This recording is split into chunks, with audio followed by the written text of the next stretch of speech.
in. I will start with a little bit of housekeeping for this webinar about the carbon border adjustment mechanism of the EU and its relevance to Asia and the Asia Pacific region. So just so you know, this webinar will last an hour and a half, and for now, participants are muted, but feel very welcome to ask your questions and to make your comments in the chat and Q&A box. If you would like to speak, you can raise your hand. We may have the opportunity for you to participate directly, depending on the level of participation. And if you want to listen again to this webinar, you will receive a recording of the webinar and the presentation that will be shared. So you won't miss anything, and you can also ask us questions after the webinar has ended. If you have longer, more technical questions, you're very welcome to get in touch with us and to also get in touch with the speakers. So that was a little bit the housekeeping as we wait for more participants to come in. We're very glad that we have so many participants for this webinar.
Good morning, good afternoon, everyone. We're very happy to welcome you today at our second webinar as part of our series about European Union policies and their relevance to the Asia-Pacific region. I would like to, so this specific webinar is, the second webinar is about the carbon border adjustment mechanism that I will refer to as CBAM, and the challenges and opportunities it represents to the region. And to welcome you all today, first I will perhaps go quickly through our agenda to introduce to you the different parts of this webinar. We will have the pleasure of an introduction with the team leader of the Switch Asia program, Dr. Zenaida Fedeva, followed by a presentation of CBAM and its current status by Ms. Patricia Heidegger, Deputy Secretary General of our partner in this webinar series, the European Environmental Bureau, and followed by 2 rounds of discussions with 4 distinguished speakers. The first one taking stock of the challenges and opportunities for the region, and also a second one moderated by my colleague, Mr. Ranga Palawala, about how CBAM will transform, shape industries and what opportunities that represents. And after each discussion, we'll have a little Q&A session, so I look forward to your active participation. Don't hesitate to make comments in the chat box or to ask questions. So now I would like to welcome our team leader, Dr. Zenaida Fedeva, to introduce this webinar. And colleagues, good morning, good afternoon. So we are connecting from many parts of the globe, from the Pacific to Europe.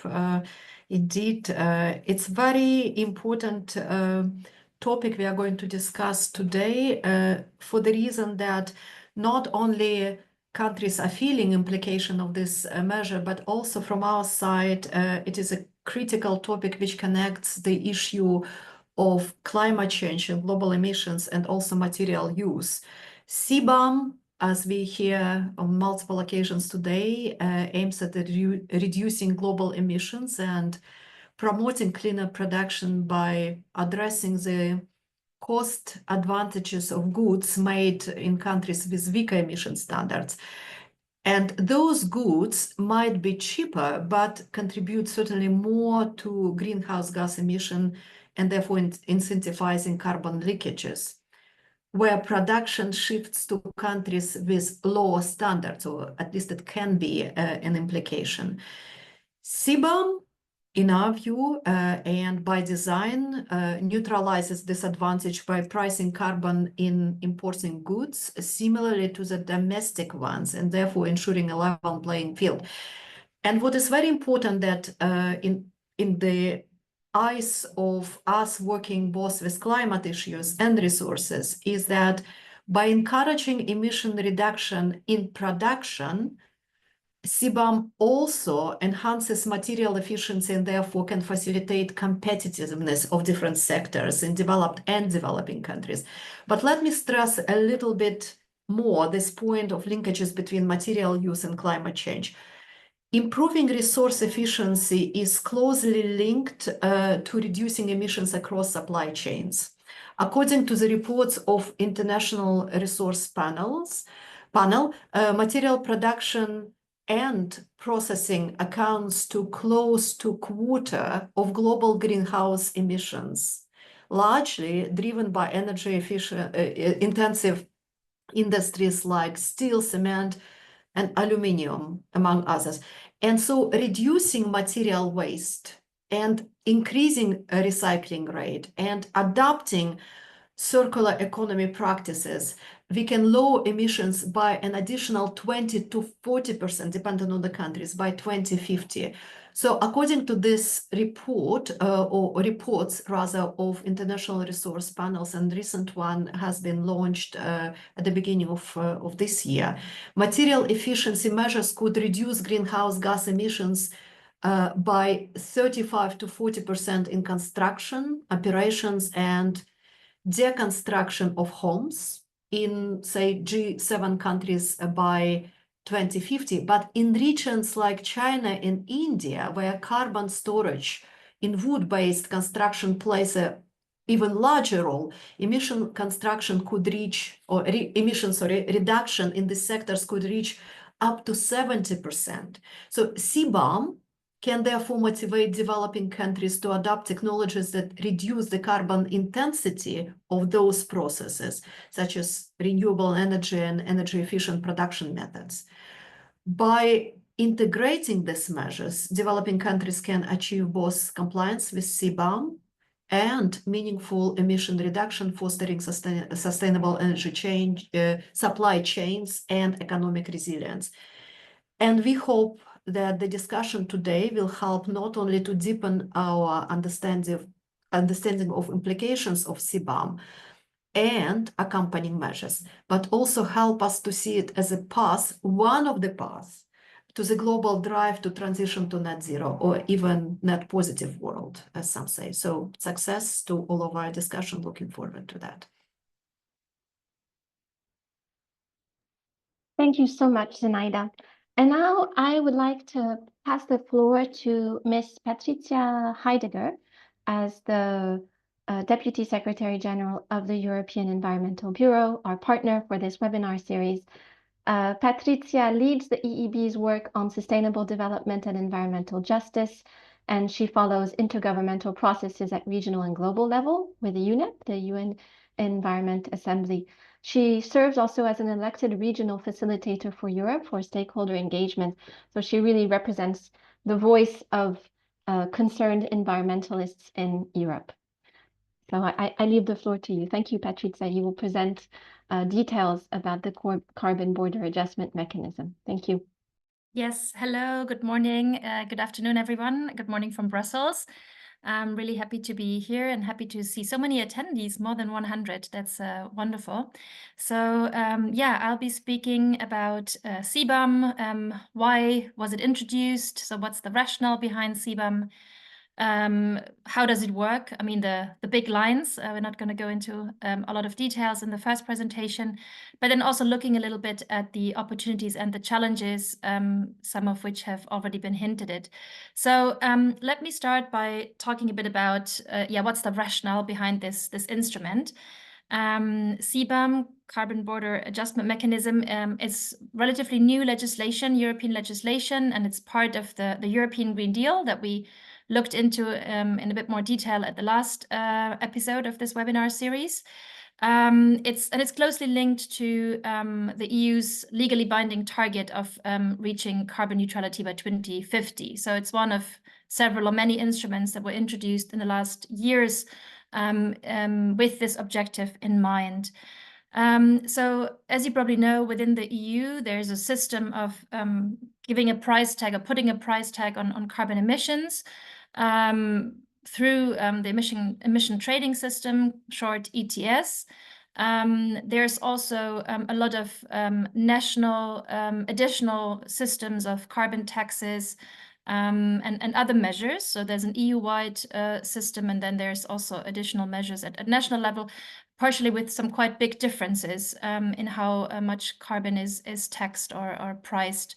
The emission trading system, by the way, has not always been welcomed, as you can probably imagine, by economic stakeholders in Europe, because they felt that this was giving a disadvantage to producers in Europe, and several sectors have also been granted exceptions from the emission trading system because of the risks at them becoming less competitive on the world market.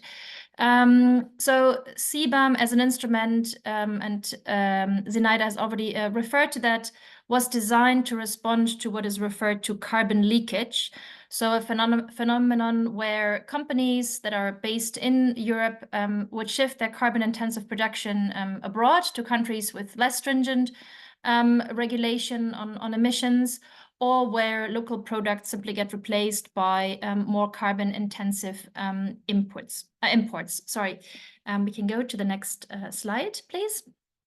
So there's a lot of different figures about that, but for instance, the OECD has estimated that if we look at kind of carbon CO2 emissions in Europe, that kind of the proportion of so-called, foreign CO2, which is embedded in final EU domestic demand, is relatively constant at 25%.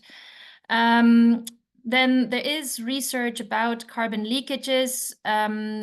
There's kind of different figures about that.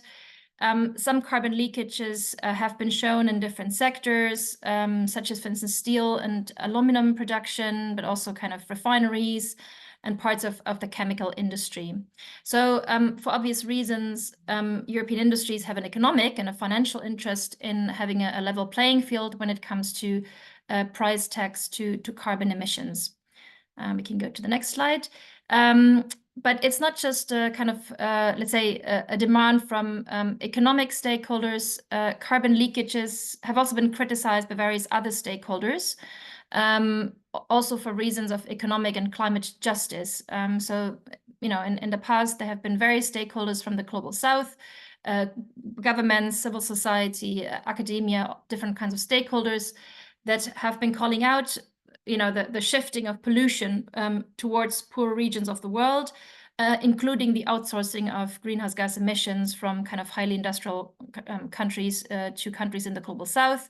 Specifically, small island states have been criticizing wealthy nations and regions like the EU for the lack of responsibility to really account for all of their emissions, including the emissions that are embedded in products that we consume but don't produce ourselves. And then also civil society and scholars from the global north, so including ourselves as environmental organizations, have highlighted the fact that there is not really a very comprehensive way of accounting for consumption-based greenhouse gas emissions, and that highly industrialized countries can actually mask the true level of emissions if we really look at not only production but also consumption based emissions. And finally, also the IPCC has been stressing that carbon leakages undermine global carbon balances. So there's also been a call from not just economic actors but also others looking at these arguments. We can go to the next slide. So CBAM was then introduced, I think after more than a decade of discussing something like a carbon border adjustment mechanism. It's factually putting a price tag on the CO2 emitted during the production of goods that are entering the European market, to seek to avoid carbon leakage and to encourage cleaner industrial production also in non-EU countries, where obviously our European regulation, we can't regulate that with regulation, but with the attempt to use our market to incentivize cleaner production elsewhere. So it basically seeks to ensure that the carbon price of imports is equivalent to the carbon price of domestic production, through a levy on the imported products. We're currently in what is called the transitional phase that lasts from 23, when the mechanism was first introduced, until next year, 25. And then we'll be going into the so-called definitive regime from 26 onwards. So this means there's a gradual introduction of the mechanism. This is aligned with a phase out of the free allowances under the European emission trading system. So basically those sectors in Europe that have been benefiting from these exceptions from ETS, these will be phased out while we're phasing in CBAM. We can go to the next one. So a few words about this transitional phase that we're in. So CBAM entered into application in October last year. There's a first reporting period for importers. There was a first reporting period in January. So this gradual phasing in of CBAM is meant to allow for kind of a transition for both the EU businesses, the importers, and the non-EU businesses, but also for the authorities, because obviously this also comes with a certain burden on the bureaucracy to also kind of deal with the system, and structures need to be built up. CBAM initially applies to selected sectors, carbon intensive sectors, cement, iron and steel, aluminum, fertilizers, electricity and hydrogen. Other sectors are likely to be included in the future, but for now it's those sectors. We can go to the next slide. So the transitional phase is really there to serve as a pilot and learning period for all the stakeholders. So in particular, the importers, the producers, and the authorities, to start collecting information that is then needed to actually introduce the levies, and also to refine the methodologies. So importers already have to report the greenhouse gas emissions in their imports, but they don't need to buy and surrender certificates in this transitional phase. There's also an implementing regulation linked to CBAM, which lays out the reporting requirements and the methodology that can be used to assess the emissions in the products. So that's the implementing regulation. And the Commission has also developed what is called the CBAM Transitional Registry, which is meant to help the importers to perform and report. And access to this registry must be requested through the national competent authority in the country where the importer is established. On the next slide, we'll see a few changes that will apply now from the 1st of January next year. So with regards to reporting, there will only be kind of one method that will be accepted, which is the method proposed by the EU itself. There's a new section on the portal of the CBAM registry where the installation operators outside the EU can kind of upload and share information on their installations and emission data.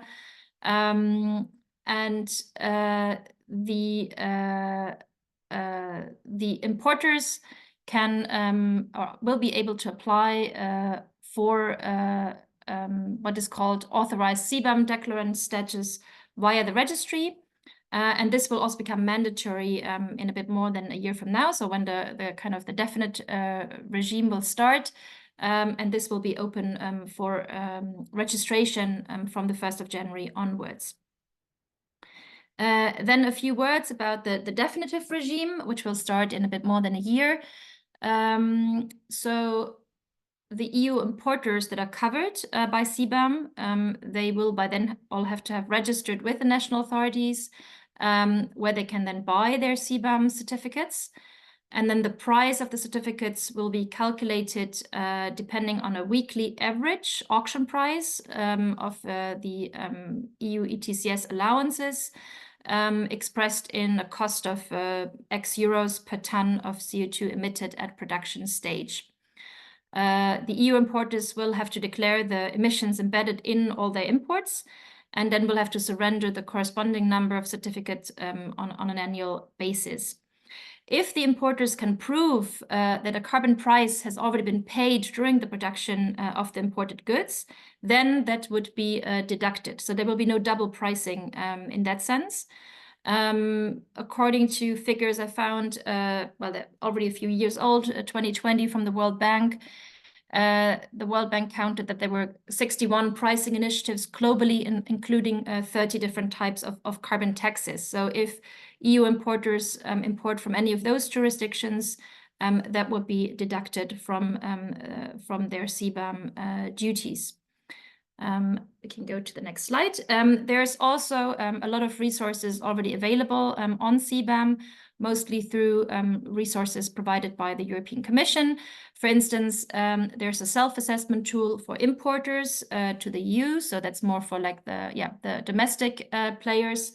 There's also a learning module that explains CBAM for the importers, but also for the third country operators. So for instance, for stakeholders in Asia. There's guidance material available in various languages, including Hindi, Chinese, and Korean for the Asian market, and also sector-specific information for all of the sectors that are already covered by CBAM. So you also may want to have a look at those resources. Now that was a bit the introduction to what CBAM is, and in the second part, I would briefly like to speak about the challenges and opportunities, or I could put it a bit more bluntly here: curse or blessing. There has already been a lot of debate around the eventual problems or negative impacts of CBAM. So I wanted to reflect a little bit about that, and I'm sure it's going to then come back in our discussions. So what's obvious for us is that CBAM, of course, is not a silver bullet. It's not like the one solution kind of to reduce emissions in kind of European consumption. It's an instrument which aims, as we said, at avoiding carbon leakages, and also seeks to avoid that we externalize, as Europe, pollution to other parts of the world. If done well, carbon taxes can create a system that favors low carbon production over high carbon production. But it's clear that market-based solutions, of course, need to be combined with other measures, including legally binding pathways to phase out polluting technology, and by gradually electrifying carbon-intense industries where that's possible. And of course, speaking as somebody representing civil society in a highly industrialized region, of course, we need more measures that really look at excessive level of consumption. That is consumption that's not necessary for us to live well, and to address this in order to reduce emissions and, of course, also resource use. And overconsumption in highly industrialized countries is, of course, also linked to persistent imbalances in global trade patterns, where many countries in the global south are still faced with trade deficits towards the global north, and many emerging economies are locked at the bottom of the global value chain as exporters of cheap labor, cheap raw materials, and natural resources. So an instrument like CBAM, of course, can only work if we also address these root causes of global trade imbalances. We can go to the next slide. There have been, I mean, more specifically looking at potential impacts of this instrument, there have been various studies that are trying to project impacts of CBAM. I mean, obviously the instrument is not yet fully applied, so we cannot really know what the specific impacts will be. But just to quote one study, there has been a joint study by the London School of Economics and the African Climate Foundation, which estimated that the African region would be the most negatively affected by CBAM. And they did some calculations about potential decreases in exports from Africa to the EU, for instance, in aluminum, iron, steel, fertilizers, and cement. Again, as I've said, given that the instrument is not yet fully applied, these are projections, potential projections into the future. They also said that there could be, certain exports could be diverted to other countries such as China and India. So it's not, it's not easy to fully project the impacts. There could also be more significant impacts in the future, for instance, if CBAM was to be extended, for instance, to plastic products, where countries like Vietnam or Thailand could be more impacted. And also, I think what's important to consider is that to see kind of which within each sector that needs to comply with CBAM, what kind of industries and companies are we looking at? I mean, if we look at the steel sector, for instance, in Asia, obviously there are many very big global players who should be able to comply and who should not kind of suffer from a carbon price tag. But of course, also in the steel sector, we have small producers, for instance, in Indonesia or Vietnam, for whom compliance might be more difficult to achieve. There's also been a previous analysis. They looked specifically at a country like Mozambique, where just one mechanism like CBAM could have a quite tangible impact on the country's economic performance. But there are also other kind of modeling approaches that suggest that the impact would be much lower. So there are obviously risks, but also, of course, not yet a lot of data to fully understand the impact. We can go to the next one. So one thing that has been criticized around CBAM is that there are no exception for low-income countries, especially not for the least developed countries. The European Parliament, at the time of the negotiations of CBAM, had also asked for such exceptions for least developed countries to make sure that there is no negative impact on the weakest economies. So this did not happen. Also, many low and lower middle income countries still lack access to state-of-the-art kind of low carbon technology or the financial means to invest. So we and others have been asking for the EU and other actors to provide additional finance and true technology transfer based on partnership. The EU, and that's a quote here, has committed to supporting developing countries and especially least developed countries in implementing CBAM. So there is this commitment, but of course, this should then also make sure that the projects that are supported actually favor local production and consumption first, and doesn't just drive kind of the development of export-oriented production, which doesn't really fulfill kind of needs on the local market. I think there's one more slide on demands. Yeah, so another point that was raised critically is that there are some estimates about the potential annual revenues from CBAM. And the European Commission itself estimated that the annual revenues from CBAM could reach more than 9 billion euro by 2030. And that money is meant to kind of reimburse the borrowing of monies for the EU's COVID recovery package agreed in 2020. But we, as civil society organizations, we also said that, you know, these additional financial resources that come from CBAM should also be reinvested, or at least a part, you know, should be maintained to reinvest, especially in the decarbonization of kind of least developed countries, and to help their industries towards decarbonization. And one last one is that there's very few, low and lower middle income countries that have already implemented carbon price to date. Most of the current carbon pricing mechanisms, carbon tax, exist in other industrialized countries. So one important thing is also that those countries should develop their own carbon pricing system and generate their own revenues. The EU has also promised to help those countries to introduce kind of, for instance, carbon taxes to also kind of incentivize domestic production to reduce carbon emissions, but also, of course, to put them on a kind of equal footing with other countries that already have carbon taxes. And I think there's one more slide. So just to conclude, it is an important step, or one important step, to tackle kind of emissions embedded in what we are consuming in Europe through CBAM.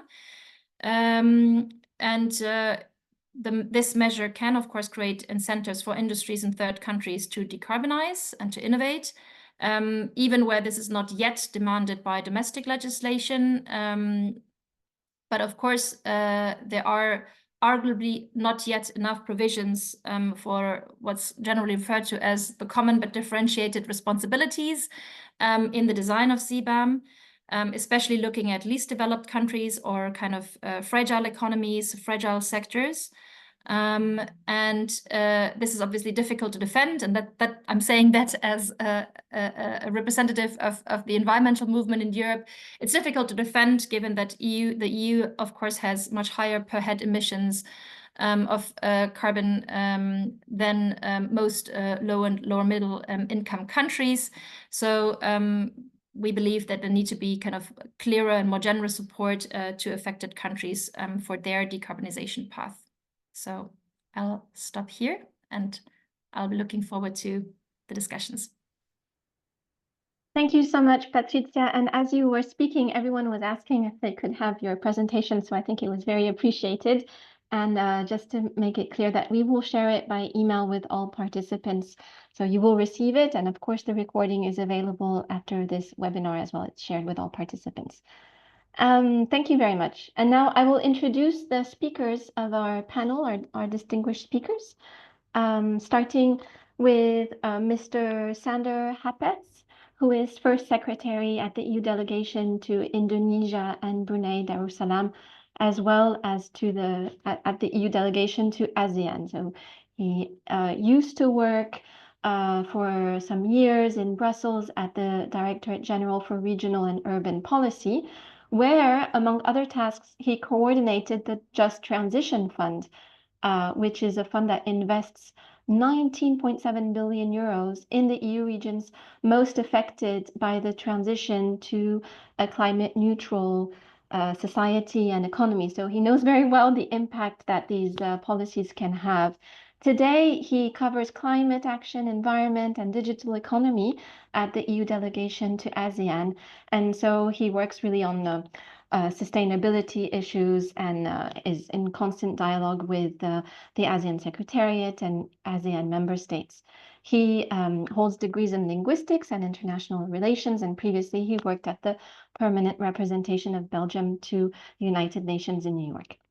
And then we have the pleasure also to welcome Ms. Liana Ottman, who is Advocacy Director at the EU-ASEAN Business Council. She leads key working groups in sustainability, transport, digital, also customs and trade facilitation. Those are important words today, and that we will come across a few times, I think. She's played a very important role in fostering collaboration between European business leaders and government officials from ASEAN and the EU at the EU-ASEAN Business Council. And previously, she was a senior broadcast journalist at the channels Channel News Asia. So thank you, Liana, for being with us from now currently in Brussels today, but usually based in the ASEAN. And I see that there are already questions covering the ASEAN region in our Q&A. So you can see we have a number of people who will be in a position to answer those questions. Then I would like to welcome Mr. Garlan Irawan, who is Trade Facilitation Officer at the ASEAN Secretariat. Welcome, Garlan. It's very nice to see you. He is responsible for supporting the ASEAN Trade Facilitation Joint Consultative Committee. And in that role, he also supports ASEAN member states in the negotiation of free trade agreements, particularly on custom procedures and trade facilitation. So you see, we're back to customs and trade, because maybe if you didn't know it, but actually CBAM is regulation that is being managed by the Customs Directorate General of the EU, so and fiscal, so tax. And finally, last but not least, I'd like to welcome Mr. Anush Vijaysinha, who is director and co-founder of the Center for a Smart Future in Sri Lanka. He is a distinguished economist, experienced in government, private sector, and think tanks. And currently at the Center for a Smart Future, he concentrates on trade and competitiveness. He is an international expert on projects covering Mongolia, Pakistan, Maldives, Kenya, Nepal, so many countries that Switch Asia covers as well. And he is also a member of the governing board and monetary policy board of the Central Bank of Sri Lanka. So maybe giving us a perspective from a different region than the ASEAN. So thank you all for joining us today. We'll be asking you many questions. And in this first panel discussion that I moderate, I would like to start with a key question, really, for the region, asking Anush first, and then I'll ask other speakers the same question as well. Anush, could you tell us which industries and countries will CBAM affect most in the world and in the Asia-Pacific region, and how? Thank you. Thank you, Elodie, and it's a pleasure to join this webinar. As I was hearing the earlier presentation, I was struck by how much this will impact certain sectors. And as we know from the presentation, aluminium, iron and steel, cement, fertilizer are the initial set of sectors. Now, what's interesting is that we actually have limited quantitative projections and analysis available on the impacts, particularly in Asia Pacific, that are publicly available. We heard earlier some evidence coming out, say, for example, on the impacts on Africa. For me, I found useful two reports. One is the ADB that released the report on preliminary projections. And this was based on a tool actually developed by the World Bank. It was a CBAM exposure index tool. So I would be happy to put the links to those. It's quite comprehensive, actually, because it looks at both the impact from the point of view of the import dependency in the EU. So how much of an export market the EU is for those countries. Also, its relative role in GDP, and also it calculates a relative exposure index. And what's interesting is that we can't actually take just the list of those products and the countries that export as the only way to look at impact, because actually it also looks at emission intensity. So there are some countries which actually are reliant on the EU market from Asia, reliant on the EU market from a total exports point of view, but actually in the exposure index actually show a lower exposure index because the emissions intensity of making those in that market is less than, say, in another relative market. So I found this tool quite interesting. Sri Lanka is the country that I'm from, and as you said, we might give a different perspective. And I guess it goes without saying that we come out from these exposure indices as having quite a low exposure to CBAM. And the only product category with even some impact was cement exports. which already is quite a low export product to the EU, less than 0.1% of our exports to the EU. So clearly little to no impact with this initial set of products.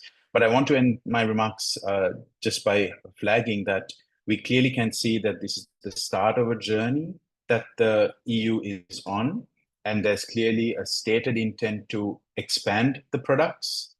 We already see a very limited consultation period for the expansion. Maybe that's something that we need to reconsider, revisit. But clearly, there is a stated intent to expand already, even before this current round has been fully implemented. And I think this is where countries like Sri Lanka and perhaps others in Asia Pacific will need to focus more on, because there are more products that are likely to be affected. And those products have quite a big impact on jobs and firm level competitiveness in the EU market. Ceramics, apparels, textiles and apparels, and so on are likely to be impacted. So I think summary message would be, for countries like Sri Lanka and some others in Asia, we'll hear probably more experts from ASEAN, but for countries like ours, very little to no impact in this round. But I think very keen eye that we would like to keep on the planned expansion. I will drop through Elodie, I'll drop in the chat the links to those two tools, which I think you can actually use for yourself and play around with and see the likely impact on Asia. The ADB report is actually specifically on the impacts on Asia. Thank you. Thank you so much for that, Anush. Yes, at the moment, CBAM is limited to a few sectors, and it does not impact all countries in the world, but there is a lot of discussion about its expansion and a bit of anxiety around that, of course, especially for businesses. And I would like to ask the same question to Garland, so maybe to give us a perspective from the ASEAN of how CBAM will affect ASEAN, how the Secretariat is perhaps thinking of that, and how ASEAN countries, looking at some of the Q&A where there are many questions that have popped up now, how ASEAN countries maybe could be better prepared, and what the ASEAN Secretariat is doing about that. Garland? Yeah, thank you, Ms. Elodie. Can you hear me now? Yes, perfectly. Thank you. All right, great. I think for now, I will just respond to you on what are the key industries as well as the countries that will be impacted by the CBAM, whereby the remaining I'll respond to you at the next panelist discussion. Yeah, so based on my research from the ASEAN Stats database, it is important to note that EU is actually one of the ASEAN's key trading partners, whereby in 2023, the EU was ranked as the 4th largest trading partner for ASEAN in terms of the export value. And noting that the affected products from the CBAM, which include aluminum, iron and steel, cement, and as well as fertilizers, among others. Some of the ASEAN countries are major producers of those products. I think just from looking at the research that I've done, aluminum is one of the key products that may be impacted in ASEAN, whereby Indonesia and Malaysia and Vietnam are major producers of that product. In 2023, I found that the export value of the aluminum from ASEAN to EU is around 1.2 billion USD. So that could be one of the major, this trade value could be impacted once the CBAM has been implemented. Regarding the other key products, I found that fertilizers productions may be impacted, noting that Indonesia, Thailand, and Vietnam are one of the major countries who produce fertilizers. And in 2022, approximately ASEAN contributes to 15% of the global production. In addition, cement production could also be impacted, noting that Malaysia and Thailand are categorized as the mature producers of those products, while Indonesia, the Philippines, and Vietnam are the emerging countries especially regarding the growth of the cement production. I think based on just some of this information that I had, like Miss Patricia just informed, that the CBAM could potentially decrease the value of trade between the EU and ASEAN once the CBAM has been implemented, may place additional strain on the industrial sector if ASEAN is unprepared and fails to implement effective measures to mitigate its impact. And some of the key challenges include the increase in cost of exporters to align the carbon cost of imports with the EU emission trading systems, as well as reduce competitiveness of ASEAN goods in the EU market if production processes remain carbon intensive. With regards to the how ASEAN can prepare for the CBAM before the CBAM is implemented, like I informed, I will respond to you in the later stage. Thank you, Ms. Lodi. Thank you so much for that, Galan. Yes, please stay tuned for the next part of the webinar. Don't stay only on the negative impacts. I'd like to ask a similar question to Ms. Liana Othman to know from your perspective, maybe more from the business point of view in the ASEAN, how will the ASEAN businesses be affected by CBAM? And what are the critical needs for adjustments for companies to comply with CBAM and to cope with its challenges? So at a more business level. Thank you, Liana. I can't really speak for ASEAN businesses, but I can speak for European businesses because we are the EU ASEAN Business Council and we represent European businesses that are based in Southeast Asia. Now, we've already heard from many of our members that CBAM will impact them negatively already. You know, they're already feeling the impacts of CBAM. It requires companies to be more transparent. It compels them to stricter supply chain monitoring. So, for example, some of our members that have to source goods globally are finding that they need detailed emissions data for imported products covered under CBAM from things like aluminum-based packaging to like even small boats like in toys, you know, even down to the nitty-gritty details. So compliance really adds operational costs and complexity. So first, direct compliance costs, right? Studies are, you know, showing that for companies importing carbon-intensive products like steel, cement, aluminum, they could face reduced profits of up to, you know, of up to 40% from having to purchase CBAM certificates. European companies will likely need to reevaluate and reconfigure their supply chains. So those with global supply chains, like many of our members, which are European MNCs, especially, you know, sourcing from high emission countries, they will definitely face significant cost increases.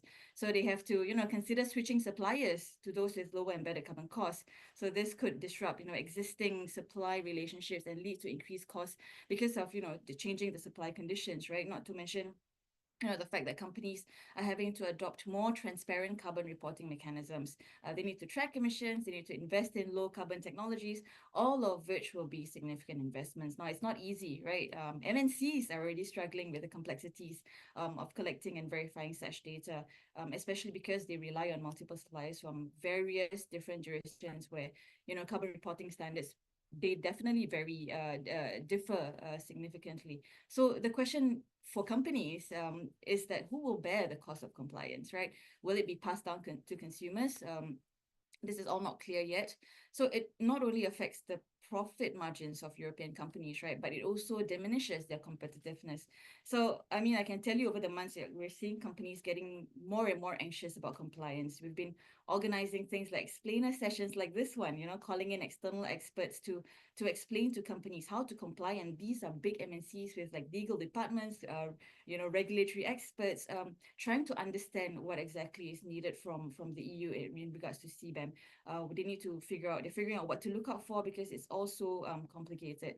I think you alluded earlier to the fact that I'm in Brussels right now for a business mission. I mean, we spoke to European businesses that are based over here, and they all agree that there is a tsunami of regulations coming out of the EU. That's the exact words that they're using, a tsunami of regulations. CBAM is one of them. So who do these regulations impact, right? I think a lot of the times we think that, oh, ASEAN countries will be impacted, ASEAN companies will be impacted. Actually, it's also European businesses, right? So for some stakeholders who are saying that, oh, this is a unilateral move by the EU that impact our countries and our domestic companies' competitiveness. No, it also affects us. You know, all manufacturers exporting to the EU, no matter what their ownership is, will be affected by CBAM. So that's coming from the business side. So as for the critical needs for adjustments to comply with CBAM regulations, well, I think one of the most significant challenges is the need for accurate and comprehensive data on the embedded carbon emissions in products, right? So now companies need to establish sophisticated systems for monitoring and reporting these emissions. So it involves tracking the direct emissions from their own operations, but also indirect emissions from suppliers. So this requires a granular level of data integration and management. So they also need to adopt and scale up their decarbonization strategies, like switching to low carbon technologies, using renewable energy sources, improving energy efficiency, all of which will cost money and significant investments.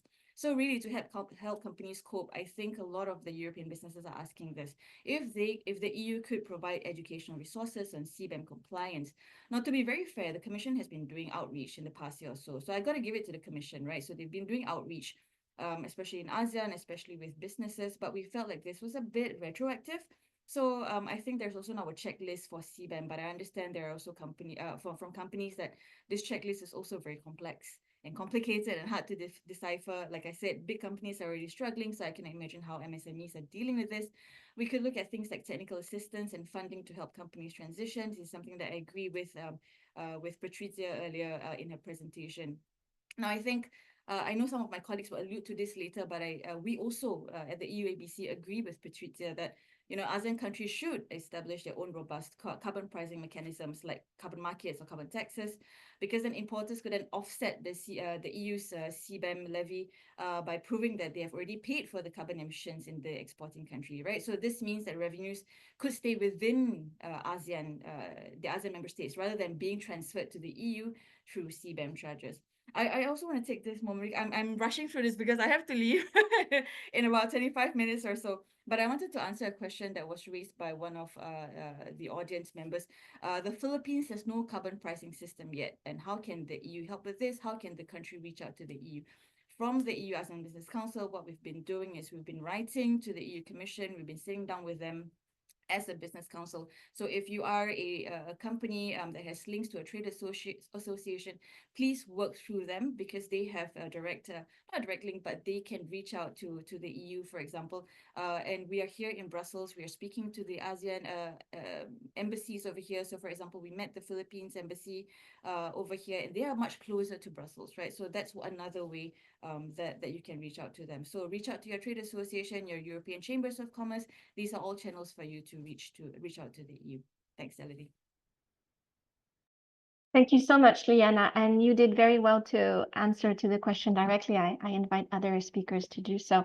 So right now we're hearing a lot of the reality of the anxiety and the negative impression of CBAM, to put it directly. I think this was expected from the EU, that this transition will require some painful changes for all.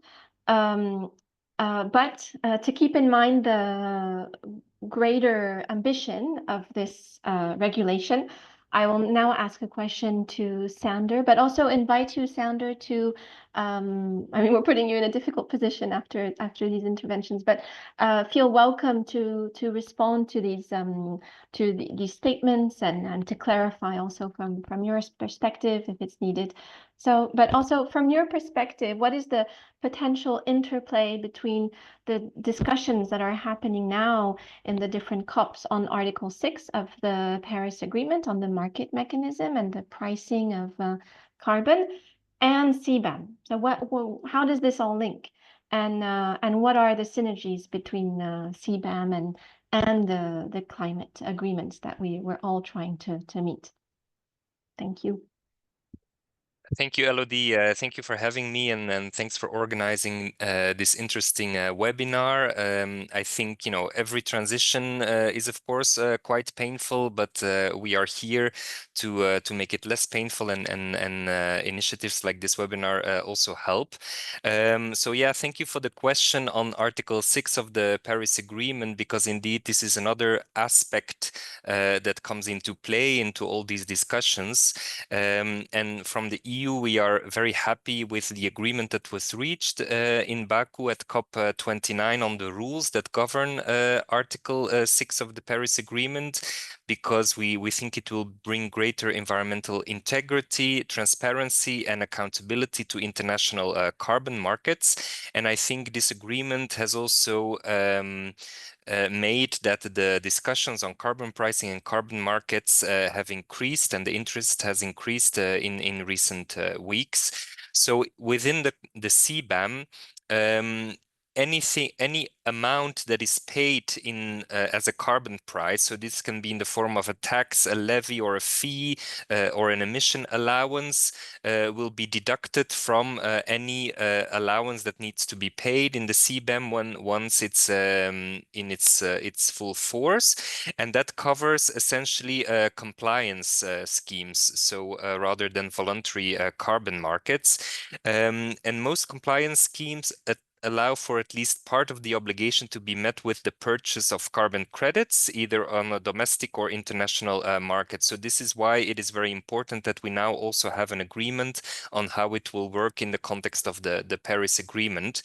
As Patricia already indicated, we are now in the transition phase, and the transition phase of CBAM is really a learning phase on both sides, right? So on the EU side, but also on the side of our partners and of companies.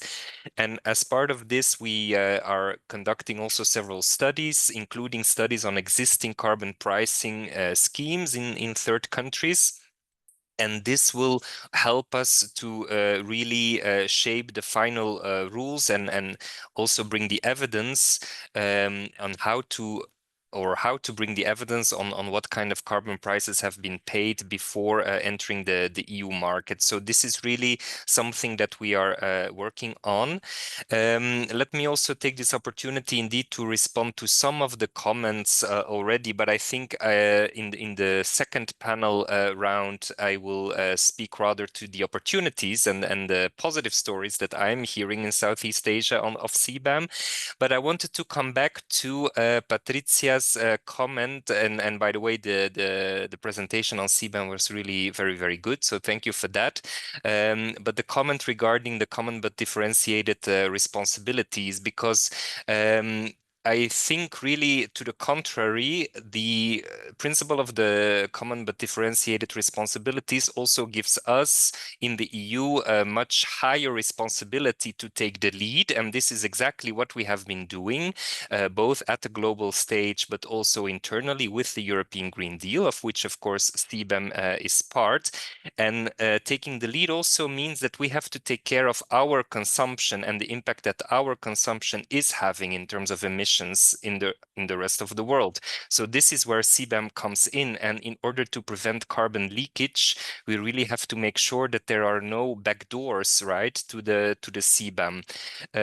I also want to point out, I mean, what has been said already many times in other contexts, is that the EU, or Team Europe, so the EU plus its member states, is still the largest provider of climate finance in the world. So this is really very important, that even though we are putting these regulations in place, we continue to support and increase our support to least developed countries and the global south in general, also for climate finance. But also, I think on CBAM, it's very important to point out that we are not imposing anything on countries as such. It's not countries that have to comply with CBAM. It's individual companies who have to comply with CBAM, no matter where they are located. And what they have to comply with depends on the goods that they are producing and the emissions that are embedded in those goods. So we are not asking developing countries to pay us anything. Quite to the contrary, CBAM should actually lead to them receiving more climate finance through effective carbon pricing. Thank you, Sander. And it's nice. I mean, it's good to hear that the EU is thinking clearly about its consumption patterns. I think that's the very important message, especially for a program like Switch Asia that deals with sustainable consumption and production. Thank you. And I see that Iliana is putting her hand up, and I think it's because you have to leave soon and you might want to answer.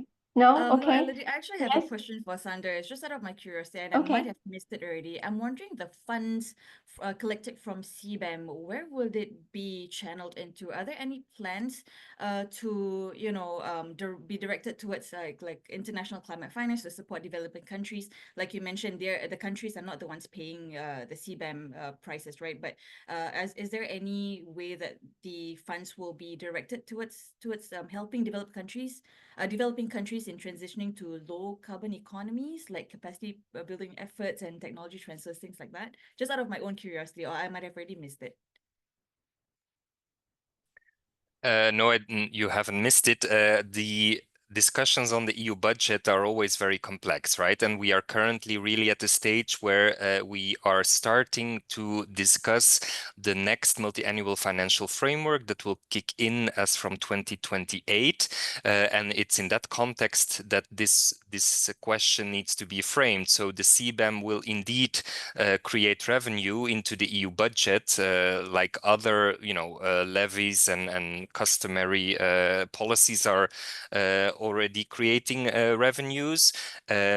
So I do not really think the question is, you know, what part of the CBAM revenues will go where. I mean, this goes into the EU budget, and the EU budget is then spent within Europe and outside of Europe. And as I said before, I think this is the main point, that Team Europe, so the EU and its member states, are already for a long time the biggest funder of climate finance on the global stage. And this will, of course, be also a question for the next EU budget, which I cannot preempt.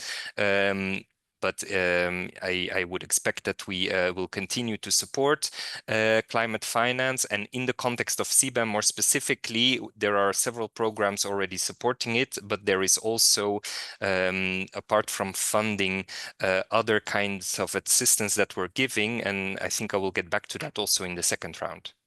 Yeah, and I think because CBAM has been such a diplomatic it's caused quite a bit of a rift between third countries and the EU, right? So I think it's also a matter of messaging. Like if you say, you know, we're using some of the funds from CBAM and helping you develop your own carbon taxes and things like that, I think it would help sweeten the deal a little bit. And I'm just only saying this because we're hearing this from the business community as a way to you know, improve the relationship between EU and third countries because of what's been happening around the negativity surrounding CBAM.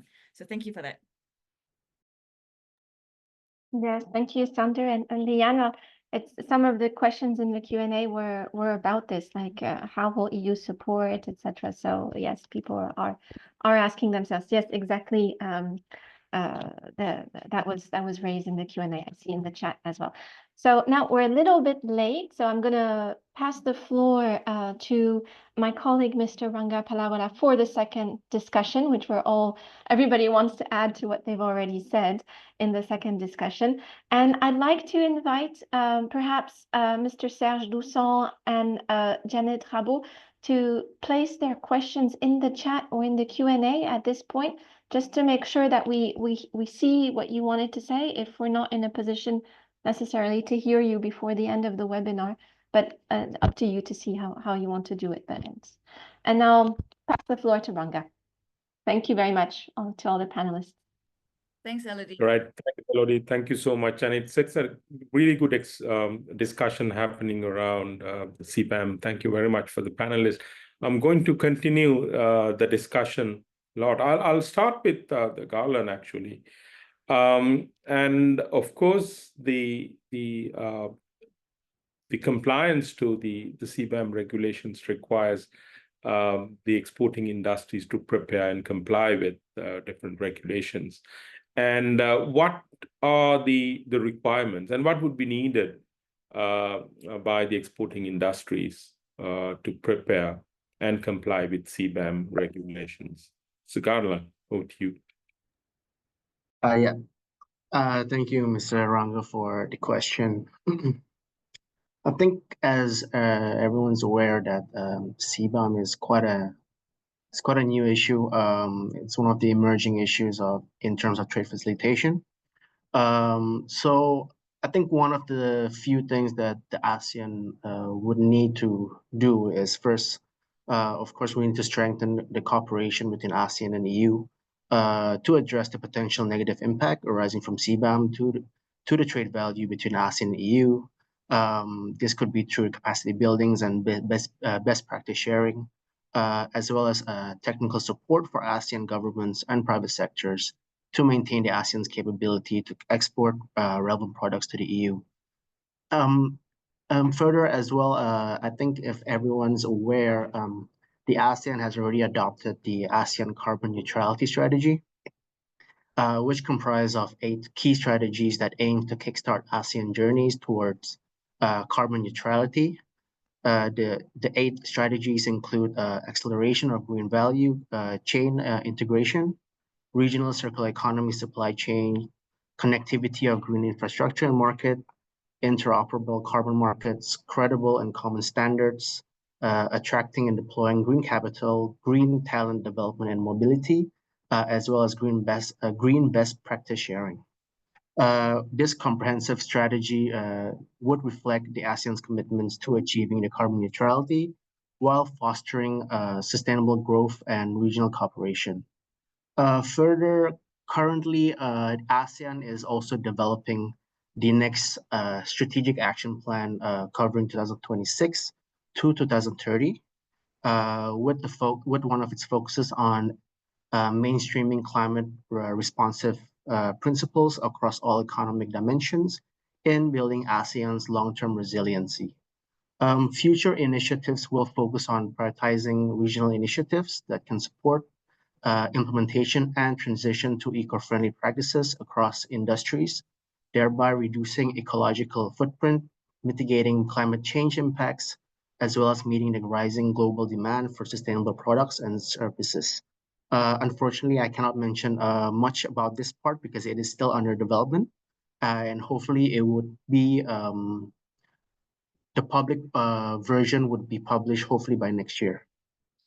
In addition, in order for ASEAN to ensure preparedness of the CBAM, it is important to also conduct several analysis, quantitative analysis, comparative analysis on the impact of CBAM, as well as economic analysis related to the impact of CBAM in EU and ASEAN trade sector and its policy steps.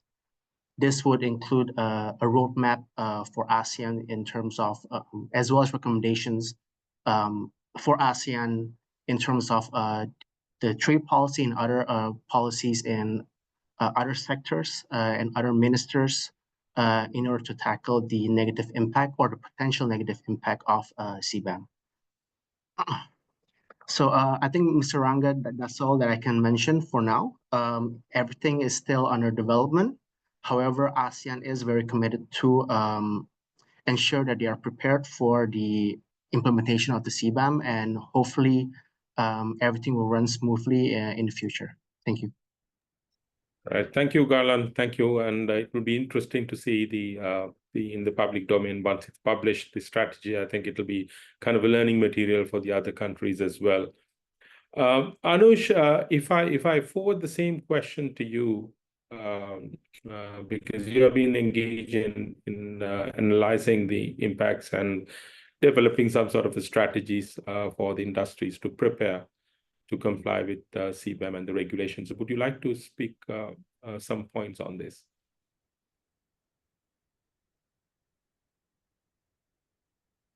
Yes, thank you, Ranga. So I think it's first important to note that CBAM, perhaps unlike some of the other parts of the European Green Deal, have got less attention in terms of preparing for the readiness.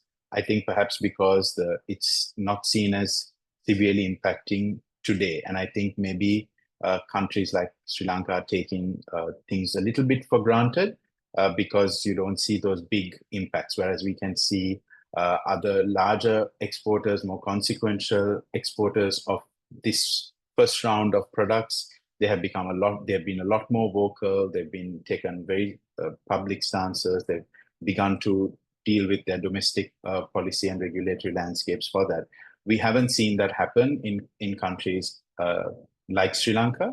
However, I think there is already a recognition that because of the planned expansion, you see it in Pakistan, you see a lot more active advocacy around the likely impacts and the need for supporting various forms of industry adjustment and capacity building and so on. So in the textile and apparel industry, I'm seeing this particularly, and in fact, in countries like Sri Lanka, where the compliance environment has been improving quite a bit. Remember, because the EU is such a significant market, and particularly a significant market for ceramics, porcelain products, toys, for textile and garments, there is an anxiety now building up around the planned expansion. But the good news is that some of these sectors are getting ahead of the curve. So we know that in Sri Lanka, there's a project by UNIDO and EU that has supported efforts to green the industry, reduce emissions. Some other efforts that are linked, like the EU Digital Passport, Product Passport, which is coming in 2027, some pilots to bring greater transparency and data gathering. So there is a growing consciousnness about the need to prepare, the need to start collecting better data. And I think this is where the support will really need to be. Like Liana mentioned, MNCs have these big compliance departments. They have the ability to hire scientists and environmental specialists to do these calculations. I think for SMEs who are present in these supply chains for a lot of products into the EU and actually are doing really cool products, they are going to struggle with this heightened compliance environment, the costs of doing these carbon calculations. The other point I think I'd make is that there is a need for domestic economies, for policymakers, to also look at the likely unintended consequences. So this is not to do necessarily with the EU, but its own domestic regulations. So for instance, could we imagine a scenario where the exporters of these products to the EU need to change their emission standards and become greener, but that creates a dichotomy between those high compliant entities and maybe second-tier producers. And it's those second-tier producers who might be exporting to non-EU countries, say like Sri Lanka. EU can't do anything about that. But our domestic economies, our domestic policymakers will need to get much tighter on the likelihood of this duality setting in, where you have high compliance products going to high compliance markets like the EU, but suppliers who are not so compliant, who didn't really want to go down that journey, still need a market. And would they find those markets in the low compliance markets where there isn't carbon pricing? So a lot of work to do here at home, around our own carbon taxation, our own domestic policy environment, while also at the same time helping our firms to get better at readiness for a potential expansion of the products, particularly for SMEs. And just the final thing on that, on the expansion, we must probably all push that the consultation period, which, as I understand, was just a month between September and October, really is not only expanded, but there is a few more milestones before the 2025 point at which the EU is likely to begin announcing what that expansion would look like. Thank you. Thank you very much, Anush, on those points. It's really interesting to see. Of course, these are kind of signals that coming to the countries and the industries and the exporters, and the new the systems need to emerge. Liana, you're talking about the link with the global climate action, and of course we have discussed about the links with the Article 6 negotiations of the Paris Agreement and the carbon markets. But what I would like to ask from you is how this CBAM would support the overall transition towards low carbon and low carbon development, as well as higher climate actions in the country, not only with the carbon markets, but broader aspects, how it can promote the transition towards the low carbon and economies and low carbon products in the markets. Yeah, I think first of all, I just wanted to say that I absolutely agree with Anushka on all points, especially with the fact that CBAM was a very big monster in the beginning. But now there are other things for companies to worry about, right? CS Treaty with the civil liabilities clause, forced labor directive, and so on. So companies, I agree, are taking it slightly easier. So for example, what we're hearing is those in HQ in Europe are taking things a bit easier and saying like, this is something that we have to worry about in a few years, but their counterparts in ASEAN countries are getting very, very nervous. Now to your question about maybe some of the positive changes that could affect the industry's sort of value chains. I think I just want to take things a bit more positively, right? I think CBAM is definitely spurring greener practices.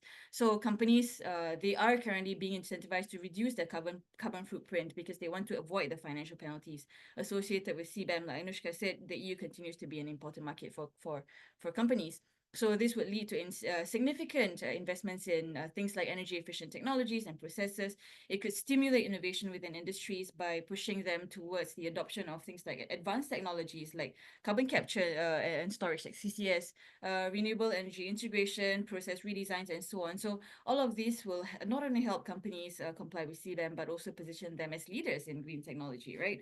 So adopting CBAM compliant practices could also boost companies' resilience. So for example, those who demonstrate their compliance to CBAM could be viewed as safer investment opportunities due to their lower risk of future regulatory penalties. So I think there are studies already that have shown that companies that proactively engage with carbon reduction strategies are actually better positioned to adapt to changes in carbon pricing and international trade tariffs.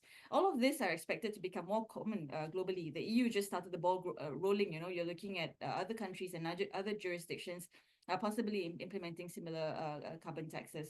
So yes, well, annoying to comply, it could be good for us in the future. Just that, I echo some of the comments that my panelists have made as well, that there could be more consultation with industry before implementation, and also more support from EU for the industry so that companies can remain competitive, especially European companies can remain competitive and not left in the dark. I think I wanted to touch a little bit on how CBAM application can affect climate policies in the right direction, right? If you look things more optimistically, what we think is that CBAM will spur ASEAN countries, and I can only speak for ASEAN countries because we're based in ASEAN, to put in place, for ASEAN member states to put in place carbon pricing domestically and then work towards a regional solution. So I think there are already analyses that are showing that ASEAN could generate, I think, up to a few trillion US dollars in revenue. I think $3 trillion in US dollars in revenue by reducing or removing 1 billion tons of CO2 emissions annually by 2050. So this is if ASEAN member states put in place domestic carbon markets, right? So what does this mean? We're looking at incentivizing local decarbonization efforts. We're looking at creating sustainable financing streams. We're looking at strengthening compliance with international climate change agreements. We're looking at investments in clean technologies. We're going to see enhanced regional competitiveness because of all of these things, right? And we're already seeing things moving in this direction. So Singapore, Indonesia, Malaysia, I think they have carbon pricing policies, and other member states like Vietnam and Thailand are looking to develop similar mechanisms. And ASEAN, I think, as a region, is also very much committed to working towards this regional coordination, or at least interoperability of the various domestic carbon markets.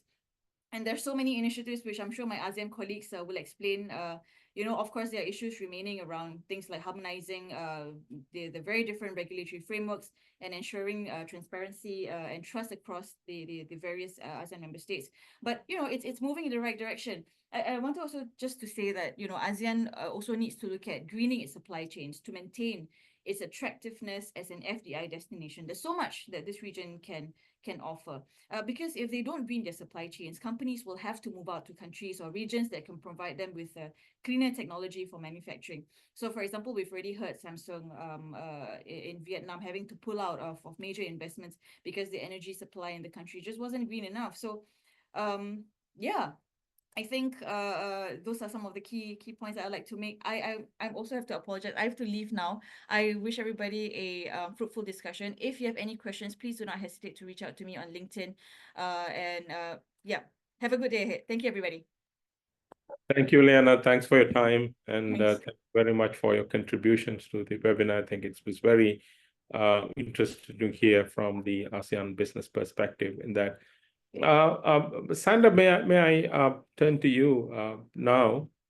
Of course, you spoke about the linkages between the carbon markets and the carbon pricing mechanisms with the CBAM. And of course, we have made certain progress in the UNFCCC negotiations in the Article 6 as well. And there are a lot of discussions also happening with the voluntary carbon markets as well. And there are discussions going on, countries thinking of learning from the other countries and establishing emission trading systems. And based on the reflections during the previous the cycle of questions, can you just elaborate a little how the development of carbon markets can trigger the compliance to CBAM, not only compliance to CBAM, but the overall the climate action in the other countries? Yeah, thank you for the question. So, I mean, the answer is very simple. I mean, the more carbon price is paid in the country of production, the less a company has to pay into CBAM, yeah, and potentially that's even zero. So what we are seeing is that because of CBAM, but actually also because of the discussions on similar mechanisms elsewhere. I mean, Europe is now not alone in this anymore. I am at least feeling here in Jakarta that the interest in carbon markets is really booming across ASEAN. And that is because effective carbon pricing will really turn the CBAM into an opportunity for, on the one hand, decarbonization here, but also climate finance.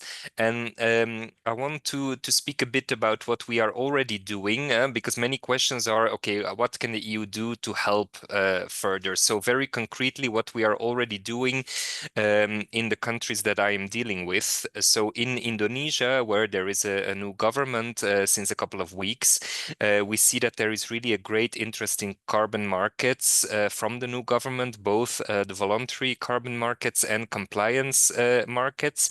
And they are discussing with us, but also with other international partners, how help can be provided.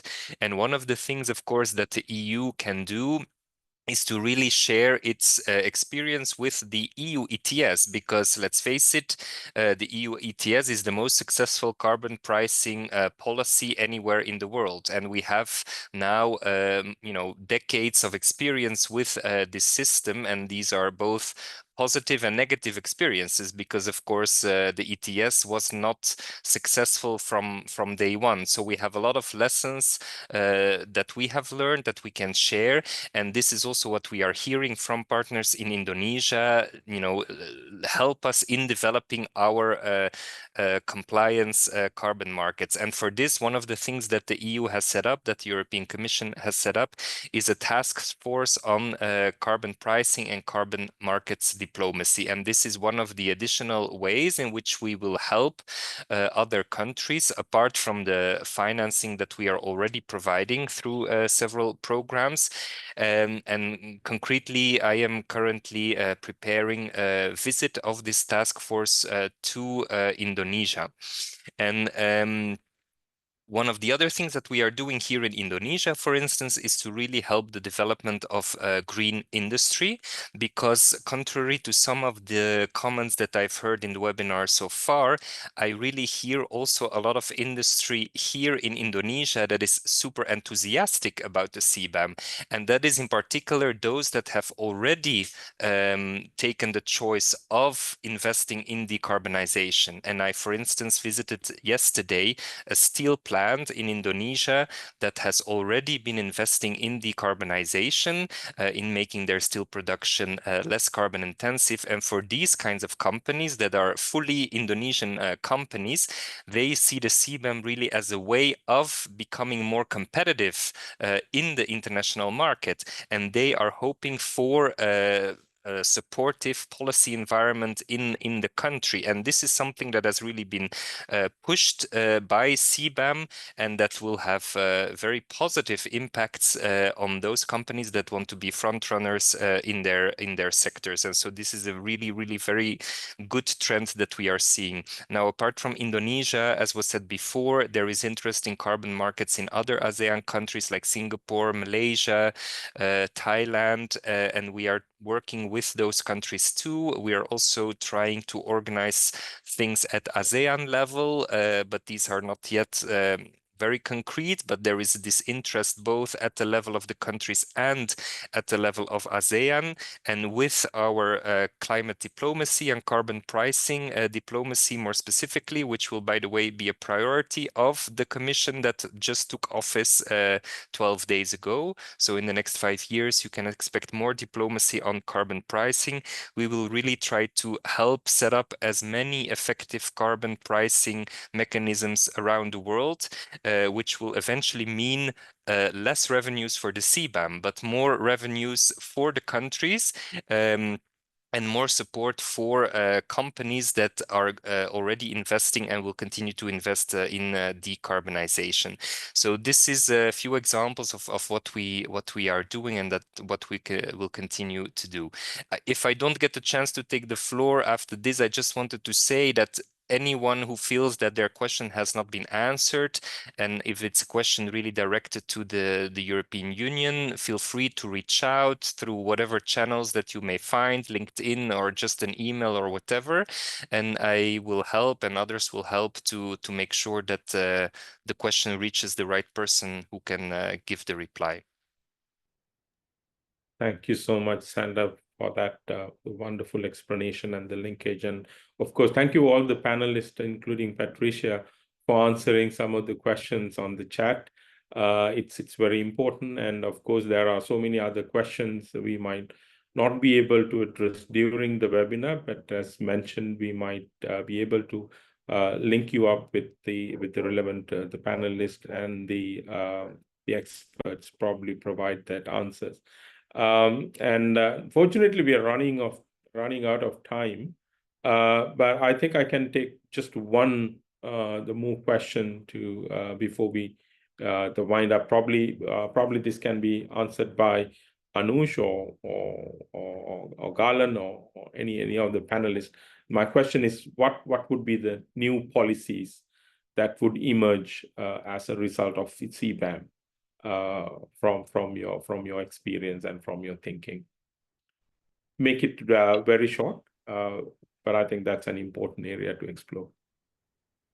Sure. So maybe I'll give a quick few points, Ranga. I think the new policies, perhaps you mean in our national economies, I think there will be greater consideration around carbon pricing and what that looks like.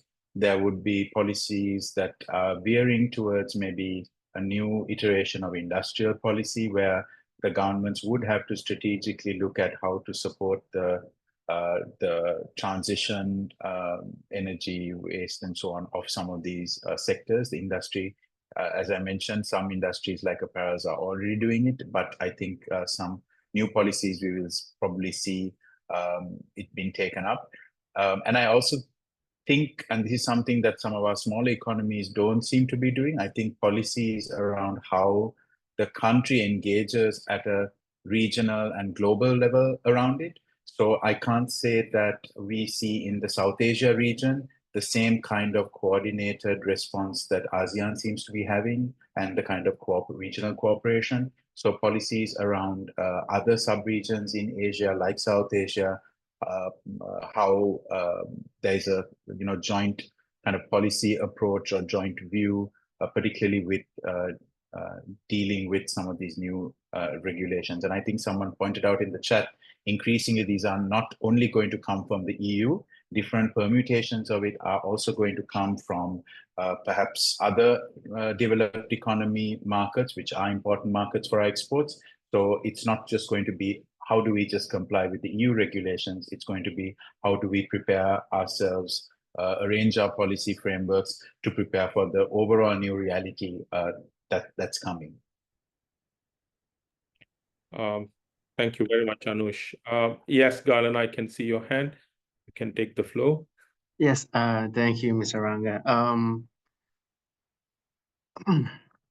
Well, I will not say, well, I can't speak for the individual ASEAN member states, but I would just like to inform that as everyone's probably aware that ASEAN is currently upgrading the ASEAN Trade in Goods Agreement, whereby the negotiation is targeted for completion by next year, 2025. And the agreement aims to establish a modern, forward-looking framework to boost the intra-ASEAN trade, deepen economic integration, as well as addressing emerging issues such as the circular economy, sustainable trade, as well as trade in environmental goods. And the agreement does have a chapter on trade and environment, whereby the agreement, the provisions could potentially promote cooperations among AMS or ASEAN member states to facilitate or improve trade in environmental goods, address potential non-tariff barriers affecting trade and environment, as well as explore collaborative opportunities to encourage the adoption of efficient, cleaner, or renewable energy sources and the productions of manufactured goods. As such, while it's still in negotiation, it does underscores ASEAN's commitments for sustainable economic growth as well as environmental sustainability, in the hopes that more collaborations among all ASEAN member states to address the potential impact of the CBAM in the future. I think that's all, Mr. Ranga. Thank you. All right. Thank you, Galan. And time seems always insufficient to discuss details about this very important topic. But thank you very much for all the panelists and the presenters to bringing in different aspects and share knowledge among the participation of this webinar. And unfortunately, with the time, we need to go into the wind down the curtain. So may I invite our team leader, Dr. Zinaida Fadiwa, to deliver the concluding remarks of this webinar. Zinaida, over to you. Thank you very much, Ranga. And before saying a few final observations, let me also remind us all, colleagues, that we are, this webinar and this discussion is one of the series of different important discussions which impact production, consumption, trade, regulation issues within region of Asia and the Pacific, and also Asia, Pacific, and Europe. So the next webinar is to be taking place in January. So Elodie, if you have already time, please do put this information in the chat. If not, please have your eyes and your ears picked for the announcement on Switch Asia website. Also, colleagues, please do put reference to the website there. And the topic is going to be really waste trade and shipment, which is another regulation which is going to be very soon in force, literally in a few months, and which is also of significance for quite a number of countries globally, but particularly for our region of Asia and the Pacific. This is an announcement. What really is coming across appears to be through this CBAM related discussion is that we are really out of the time of the silo policies. So the climate policy, the resource policies, the trade policy as themselves stop to be separate and considered separately, but start to converge. So, and this is showing that. So, but just a few points to say that for CBAM to be effective, it must be supported by a range of complementary policies and thinking framework to ensure environment, economic, and social goals to achieve while minimizing unintended consequences in the transition. This is including certainly transparent and consistent carbon pricing mechanism, robust, harmonized, which is really relying on accurate assessment of embedded carbon and goods. So that is to be certainly supported by colleagues, just emphasized by international cooperation and discussion. Would it be sub-regional framework or framework which, for example, already does exist or being formed for the ASEAN region, and colleagues from Sri Lanka are calling for something like this for potentially South Asia region. So it's certainly, there is a need for supporting for developing countries. And there is a need for robust monitoring and reporting frameworks, which also would need to be focusing on the data collection there. But from our side, we would like also to emphasize these 2 points. Number one is it's a clear link between industrial policies, both related to decarbonization, which in turn is related to the material use and minimization of the material use, often nowadays addressed through the discussion on circular economy. So industrial policies and CBAM or climate policies need to be brought together. So I started my opening at the beginning of our time together with this point. And of course, one important element of that is certainly relations of trade. So not only how materials and embodied carbon are moving within the countries, but also across the borders, which is really certainly related to trade agreement. So capacity building, support, cooperation, industrial policy, climate, trade, all of it suddenly coming together, not suddenly, but really need to be subject for our consultation, our discussion, our co-design, and as colleagues from the EU delegation to ASEAN are emphasizing, so EU in ASEAN and beyond, as well as our European partners and Asia partners, are happy to discuss. With this, thank you very much. You will receive the information of this webinar in the form of the record, as well as all used presentation. So we look forward to seeing you all in January. And yes, please do follow up with us and with our colleagues from the EU online. Thank you very much. Have a good day.